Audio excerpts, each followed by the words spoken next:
Amin'alahelo lehibe no naharenesana ny fahafatesan'ny neny Selinina Ratsiraka tao Madagasikara, hôpitaly militaire Soavinandriana tamin'ny 22 août 2025 tamin'ny 10.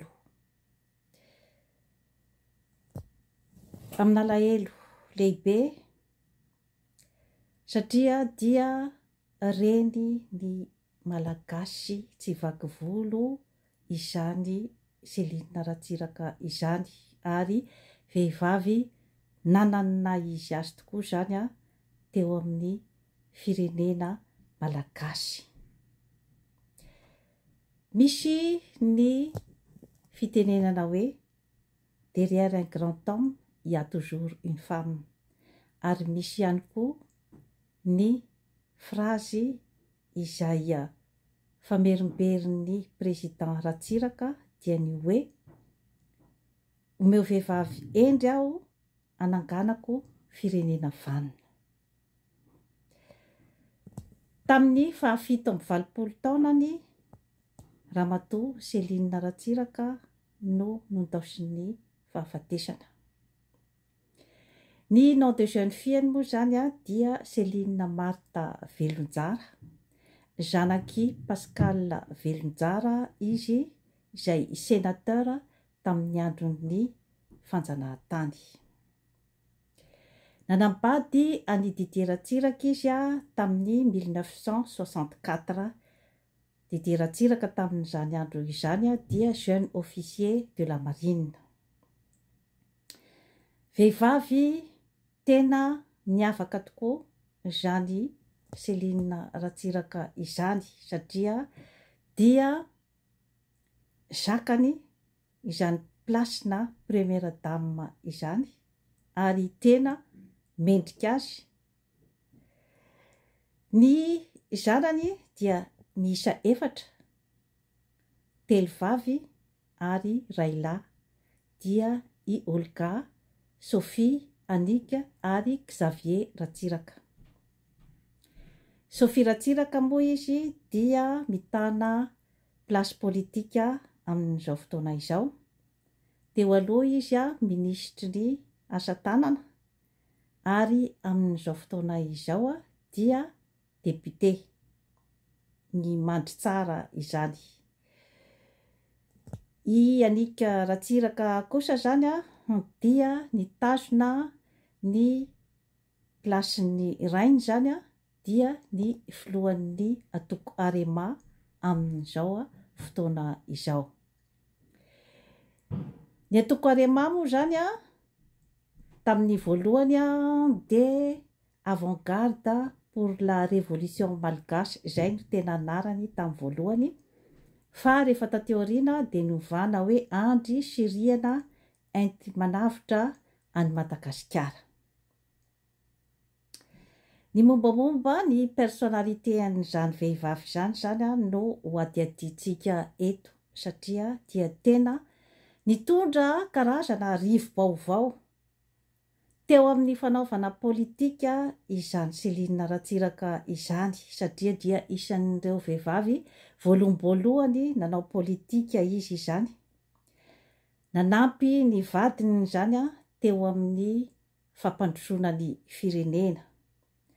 Izy no nitondra ny fikambanan'ny vehivavy Arema tamin'izany andro izany, ka dia nandeha teo amin'ny ataontsika hoe tanakavian'ny filoha Ratsiraka mihitsy izany izy tamin'ny hoe fihetsiketsehana, tamin'ny resaka asa sosialy.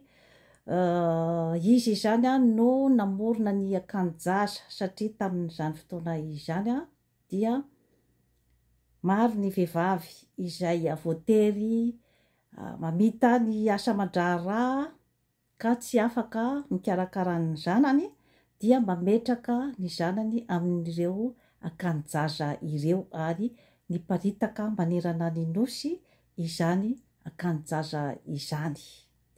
Izy ihany koa zany no nikarakara an'ireny hoe coopérative Arema, zany hoe ny fanagonana ny vokatra amin'ireo tatsà izany dia amidy amin'ny mpanjifa amin'izay fotoana izay zany ny tatsà mba tsy sahirana mitady mpividy izany fa dia ireo coopérative ireo zany no manome vola ny tatsà ary dia tena nampiroborobo fatratra tokoa zany ny vahoaka tany ambanivohitra izay hoe resaka coopérative izay. Céline Ratsiraka koa zany no niady ny lalàna ho an'ny zon'ny vehivavy teo amin'ny resaka hoe fizarana hafananana izany rehefa misy ny fisaraha-panambadiana satria taloha zany ny lalàna rehefa misara-panambadiana ny mpivady dia ny roapahatelon'ny fananana lasan'ilay lehilahy dia ny iray apahatelony fotsiny zany no lasan'ilay vehivavy dia izy zany no niady mba hoe 50% ny an'ny vehivavy 50% ny an'ny lehilahy. Maro ny asa sosialy sy ny fanampiana izay nataony zany teo amin'ny fiarahamonina malagasy ary vehivavy manana personnalité izay ataontsika hoe miavaka satria dia vehivavy tony izany Céline Ratsiraka izany ary ilay avy amin'ilay fitenenana hoe olona azo resahana, olona abordable ary tsy mifidifidy olona zany izy eo amin'izay hoe resaka fifandraisana izay afaka miresaka izy na amin'ny olona izay ataontsika hoe faran'izay ambany eo amin'ny classe sociale izany ary afaka miresaka amin'ny olona izay ataontsika hoe manana ny rang social mitovitovy aminy izany izany Céline Ratsiraka izany. Ny reniko moa zany no tena akaiky azy ary tena mahalala azy ny fampitondra ohatran'ny mpirahavavy izy sy ny reniko satria tamin'izany andro zany dia rehefa tany an-dafy zany zareo nianatra tany an-dafy mbola eritrerony dia niara-nipetraka satria samy zanaka sénateur tao moa zany ry zareo dia mbola mifanao indry rehefa mifankahita rehefa samy lehibe. Ny reniko zany dia tena tsy nihafahafa mihitsy zany tamin'ny hoe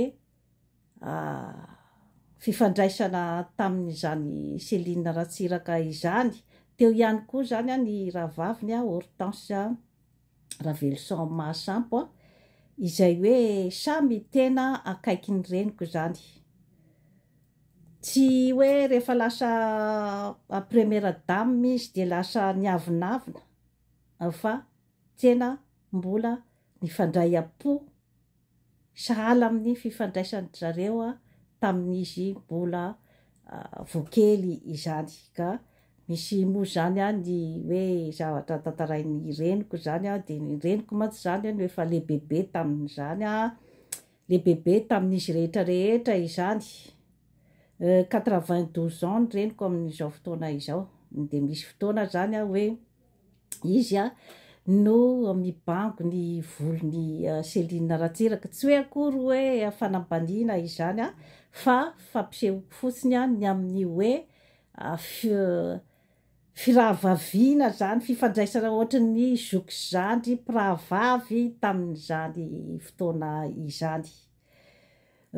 Zany Céline Ratsiraka izany dia vehivavy toteny na tamin'ny vatiny na tamin'ny olona rehetra manodidina azy na tamin'ny vahoaka malagasy amin'ny ankapobeny satria dia manana an'ilay ataontsika hoe zany hoe fahaizana miserasera am-pitoniana ary dia tena hoe manana an'izay toetra mareny izay zany a ny Selina Ratsiraka zany. Ary izy zany no ataontsika hoe zany hoe mitondra équilibre betsaka teo amin'ny hoe fifampitondrany couple présidentiel zany raha ohatra ka hoe eo amin'ny resaka toetoetra sy personnalité izany. Satria ny Floratsiraka moa izy zany dia maha hoe miaramila azy izay de somary manana caractère mafimafy ihany zany président de la république fa de tena hita fa tena mifandanja mihitsy zany ny toetran'izy mivady mifameno miaraka nitondra any Madagasikara. Satria rehefa miakatra any Antananarivo moa zany ny reniko satria izy koa zany dia tao anatin'ilay mouvement-ny vehivavy Arema izany. Niara-nitolona tamin'ny Selina Ratsiraka tamin'izany andro zany dia matetika zany izy no mifanena amin'ny Selina Ratsiraka.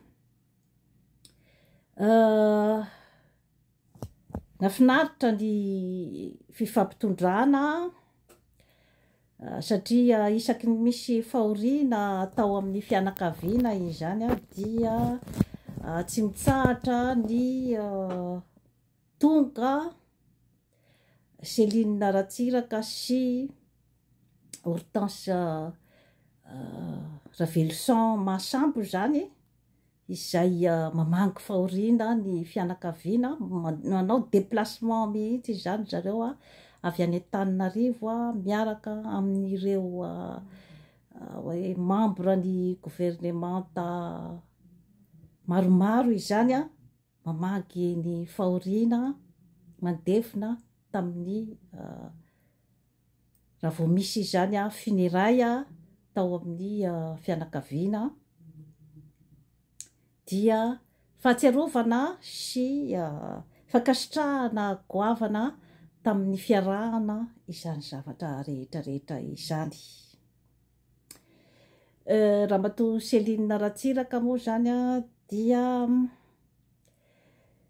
maro dia maro ny zavatra hoe zavatra tsara zany hoe azo lazaina mikasika azy izany. Satria dia araky ny efa voalazako teo hoe reny izy ary tena manana an'izany hoe toetoetra mareny izany izy zany amin'ny toerana rehetra izay andehanany no ilay fitoniana ao aminy. Raha ny hoe couple présidentiel zany dia azoko lazaina fa tena hoe couple présidentiel izay nitoeran'ny tena fitiavana angamba no azoko ilazana ny fiarahan-dry zareo zany. Raha ny fahalalako azy moa zany dia Andriamatoa Didier Ratsiraka no lehilahy voalohany niaraka tamin'izany Seline zany ary dia ny saramaty.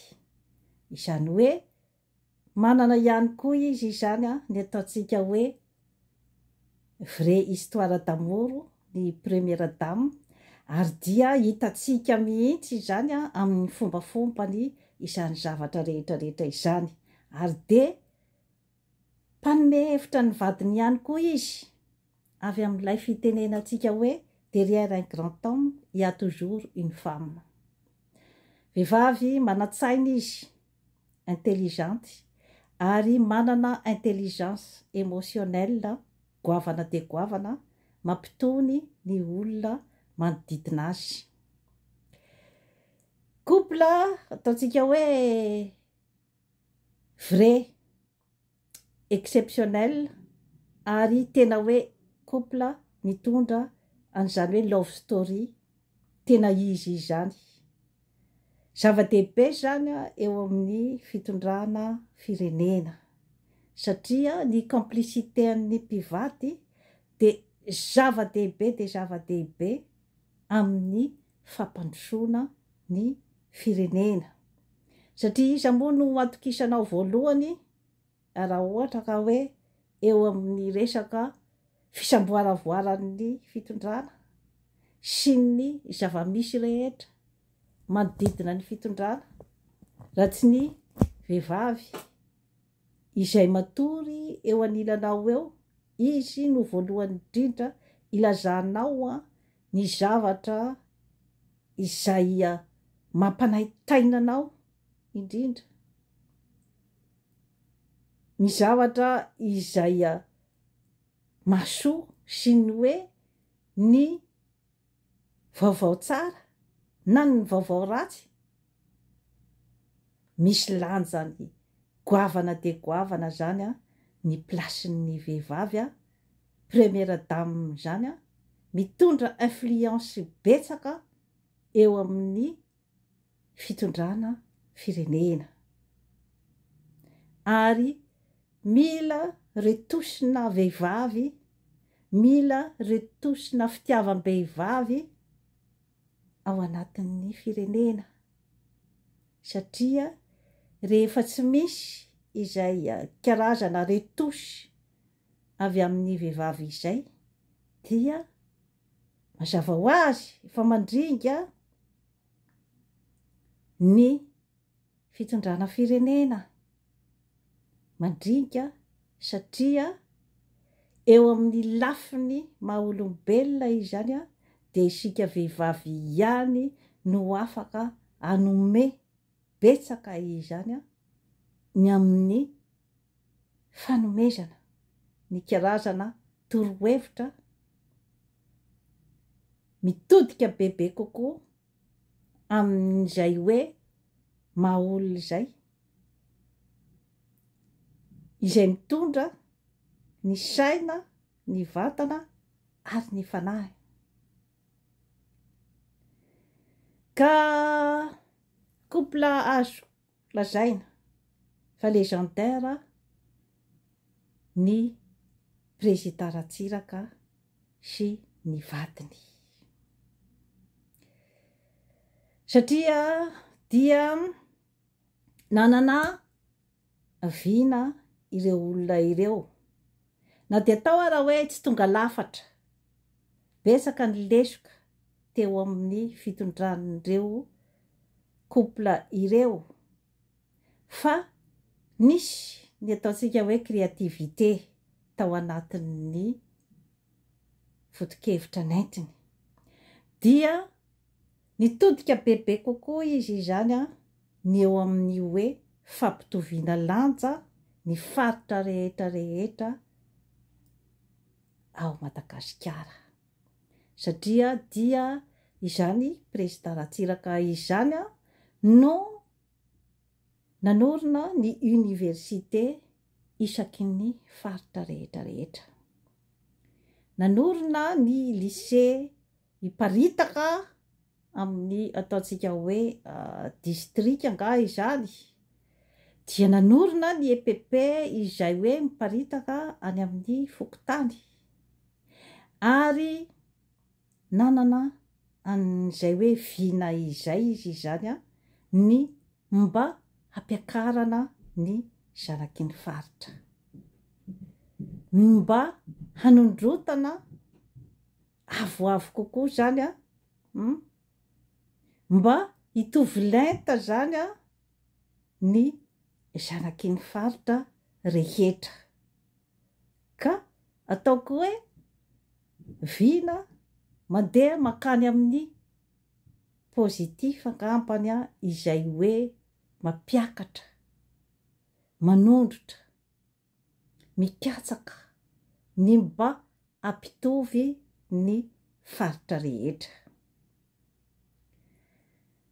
Nanana viana goavana be koa ireo mpivady ireo, dia ny fanomezan-danja ny mpandraharaha malagasy rehetra manerana ny nosy, ary dia tsy nasiny fanavahana ny mpandraharaha rehetra na avy ao Antananarivo na avy any amin'ny faritra rehetra rehetra na ny any avaratra na ny any atsimo na ny andrefana na ny atsinanana dia samy natosiny daholo no tohanany ny mpandraharaha tamin'ireo faritra rehetra rehetra ireo.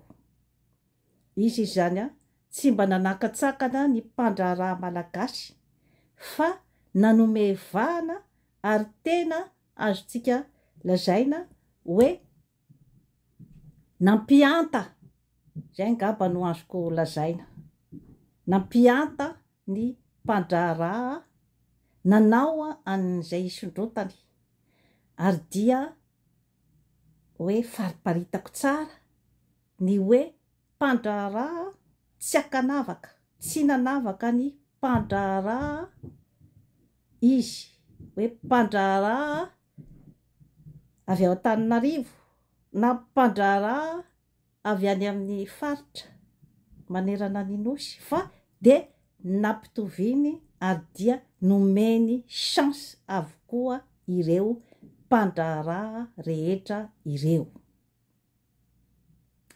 Entiko ampieritrretana antsika zay zavatra rehetra rehetra izay ny amin'ny hoe olon'ny fihavanana ireo mpivady ireo rehefa tena ataonao ny kianty satria dia izay équilibre izay dia napetrany foana tamin'ny tombontsoa rehetra rehetra izay hoe afaka napetrany izany tao Madagasikara ary mbola atitra teriko eto izany fa azo lazaina fa nanome vahana ary tena nanome tombontsoa izy ny mpandraharaha tao Antananarivo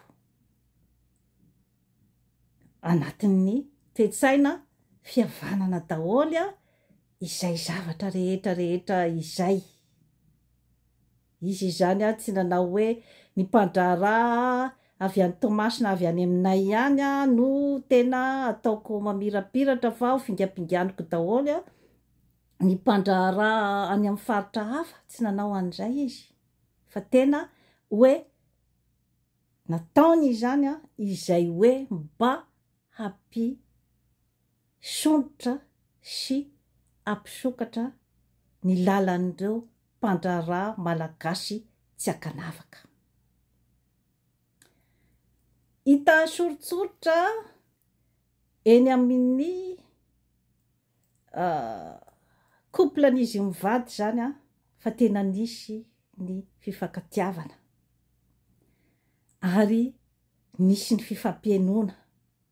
Hita taratra aty ivelany daholo ange zany zavatra rehetra rehetra izany satria dia vehivavy hitanao mihitsy hoe vehivavy épanoui izany Céline Ratsiraka izany ary hitanao hoe tsy mijaly am-panambadiana zany olo zany tena hitanao mihitsy hoe manana ny charisme sy ny hoe resaka filaminantsaina zany raha amin'izany hoe resaka fanambadiana izany. Za moa tsy nahita an'izay nitranga tao amin'ny fanambadiany tao fa raha ny hoe fomba fahitako azy aty ivelany dia sy ny zavatra reko koa zany momba ny couple-ndry zareo dia tsy nahenona resaka hoe scandale ohatran'izay zany ary ny président Ratsiraka dia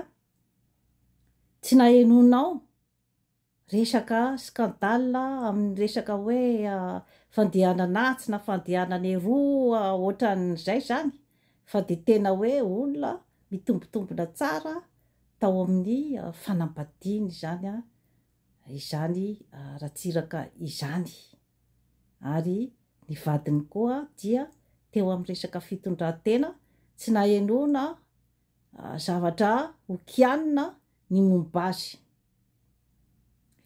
Hoentiko fotsiny maty zany ny hoe itenenana amintsika hoe nisy olona teo.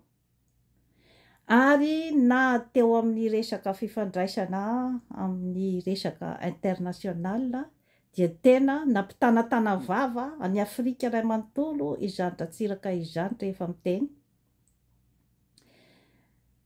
Tsy afaka iresaka fotsiny any Ramatoa Céline Ratsiraka mantsy aho zany raha tsy hoe miresaka ihany koa ny vadiny izany dia ny presidentsika teo aloha izany. Ary izany président Ratsiraka izany dia tsy milefa journaliste ary manaja fatratra ny journaliste rehefa miteny. Izy moa somary manamanana ny expression an'izay fa tsy nandratra journaliste izy.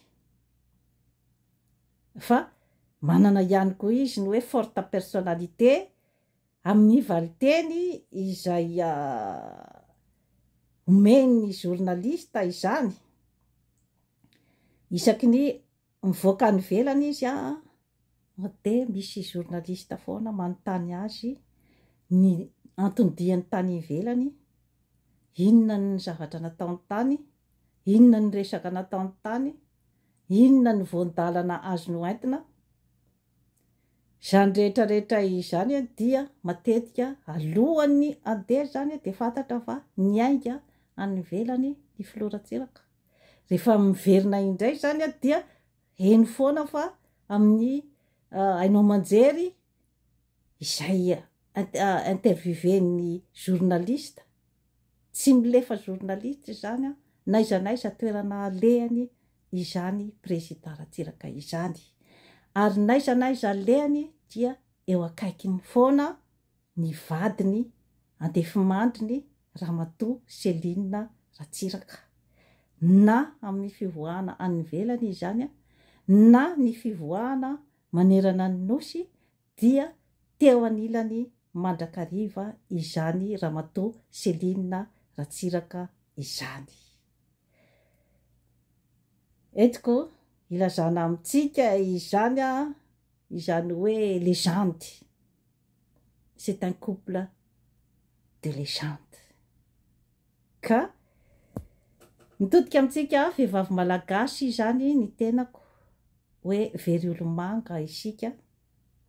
Nisy olona teo, nisy vehivavy teo, nisy avalalana na ataontsika hoe pionnière zany amin'ny resaka fitondrana firenena, amin'ny resaka hoe place-na première dame.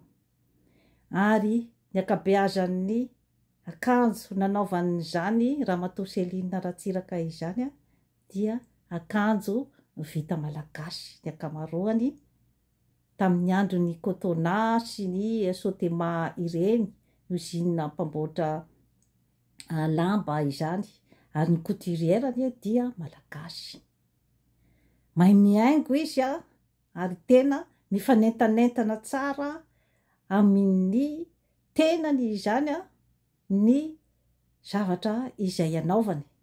Ka mampisy foana an'ilay ataontsika hoe karazana aura. Aura moa zany dia ilay karazana charme dégagen'ny olona iray zany amin'ny alalan'ny hoe fahaizany miakanjo, amin'ny alalan'ny fahaizany miteny sy ny aja-mamboninahiny eo amin'ny fiarahamonina. Ny tiako ambara izany dia nisy olomanga teo isika taranaka aty aoriana no mila manohy ny ezaka izay nataon'ireo rasantsika teo aloha. Nanao zay afany izy nampandrosoana ny firenena, na dia tao ara hoe tsy tonga lafatra, na tao ara hoe maro ny lesoka, dia mba tokony ny taranaka aty aoriana izany manitsy ny zavatra izay ataontsika hoe mety tsy nety tamin'ireo razana teo aloha. Ary manatsaratsara kokoa zany ny diantsika isika aty aoriana satria manana ny ato rehetra ny malagasy amin'izao fotoana izao amin'ny fampandrosoana ny tanidrasantsika. Manana ny rehetra amin'izao fotoana izao ny malagasy satria nanantsika daholo na ny harena ao ambanin'ny tany, na ny harena ambonin'ny tany, na ny harena an-dranomasina, ny harena amin'ny maha olombelona, ny olombelona,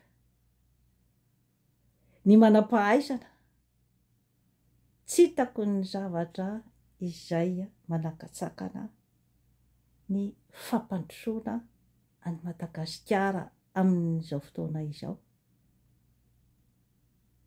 Raha ohatra ka misy ny firaisan-kina, ny firaisan-tsaina, ny fifampitsinjovana, ny fampiresahana, ny tsy fanaovana zaravilana, ny tsy fanaovana ny fitsinjarana mitanila fa ny malagasy tsy vaky volo dia samy mba mahazo ny anjarany amin'ny arena izay misy eto Madagasikara. Ary mitodika manokana aho amin'ny zanaky ny faritra. Lasiny ny ray aman-dreny izay niezaka tamin'ny ataontsika hoe fampandrosoana ny faritra. Niezaka tamin'ny hoe fampitoviana ny malagasy tsy vaky volo. Niezaka tamin'ny hoe fampisondrotana ny zanaky ny faritra. Inona moa zany no tsy anohisantsika an'izay lalany izay? Izay tsy maintsy tokony mandalo ao amin'ny fampihavanam-pirenena ny zavatra rehetra izay vao afaka iray feo ny malagasy ny amin'ny hoe samy mahazo tombotsoa ary afaka hiatrika ny firenena mandroso ny amin'ny hoe izao zany no tianay hitondrana ny firenenay, ataontsika hiara-iasa fa tsy hoe izy no manome ny drafitrasa izay tiany apetraka ao Madagasikara na dia tsy mifanentana amin'ny filan'ny malagasy. Izy no mametraka izay olona rehetra tiany apetraka eo amin'ny alalan'ny izay fanaovany izay tiany atao. Tsy resaka etraketraka na ady tadiavina amin'izaniza izany zavatra rehetra izany fa famitinako fotsiny izany ny amin'ny hoe lasa ny ray aman-dreny na izy azy nanan-javatra hoentina ireny olona ireny na dia atao ara hoe mety tsy tena azony be sy ny maro ny zavatra mety tena tiany hoentina, mety tsy ny arrange-ny rehetra fa niezaka izy. Ary ny toe-tsaina ny fampihavanana izay nentin'izy mivady ireo zany no tokony hotohisantsika malagasy. Dia toy izay sy toy izay no azo natolotra anao anio. Manaova abonnement amin'izany forêt santé aty Canada fa hanatsara ny fiainanao ary mbola mamerina ny fiaraha-miory sy ny fampiononana ny fianakaviana ratsiraka ny tenako. Veloma tompoko.